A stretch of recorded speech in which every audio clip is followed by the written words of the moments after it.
ويصور على حنتي طيح سوري دي فيسبوك دوكسوسي هي horta Soomaaliya biir waan idin salaamay waa ka qaadno wala ani buu yiri nin qabiil ma ahi mana jiro meel aan cid ugu gafay gaar ahaan abgaal ma qof baa hooyadii dhashay aflagaadeeya ma wala ama aflagaadeyn kara taasi suurtagal ma waa sax intaas kadib waxaan arkayaa buu yiri dad guul daro la daala dhacaya waskaraya la daala dhacaya oo sheekadan qabiil ka dhigaya markii aan iskiin baro buu yiri aniga ayaa abgaala aniga ayaa sheekhala aniga ayaa habar gidira ana Soomaali ah aniga ayaa ciyaal xamra waf caleek halka faan ba ku dhan waxa la yiri buu yiri been low nin dheer iyo mid dhintay ayuu maxaanti u qabsadaa alxamdulillah dada mid gaabanay waa sax ma jirto meel aan reer hooyaday buu yiri ugu gafay mana jiro qof ama gacan aan reerkaasi ula kacay awlaad caasina ma ahi ma tiide qoraalada aad ka sameeynaysan editka oo ku baastirinta editka sameeya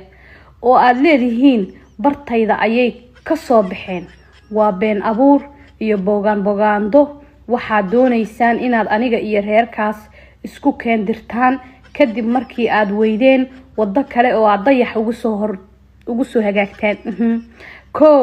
fanaanka dhalinyarada ah ee walaalkay waa Marwaane waxba nagama dhaxeeyaan ama nama dhaxyaalaan isagana looma socon markii horeba laakiin hawl kasta oo qabsanayo qofka ugu horeeya ee taageeri doona waa aniga xamarna Marwaan cidi kama xigto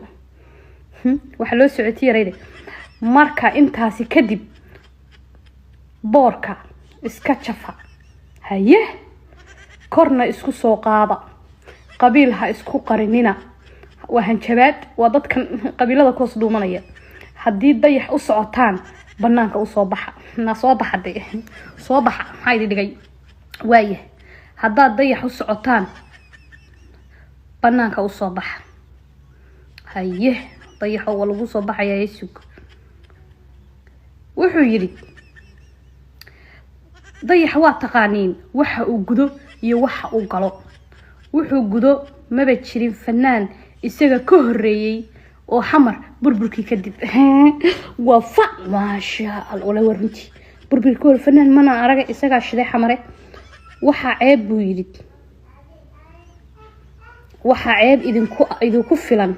in aad been isku sheegtaan tabar aadan lahayn aad isku maaweelisaan oo aad magac qabiil ku raadisaan inta aad taas ku mashquulsan tihiin waxaan idinku dhiirigelinayaa in aad si professional ah u dhaqantaan u dhaqma warintiis hadii aad nacayb wadan iyo si xirfadaysan u bandhigtaan nacaybkiina oo horumar iyo tayo muujiya taageera shacabka iyo ixtiraamka qadiyada dalkeena Soomaaliyeed ayaa naga wada dhaxaysa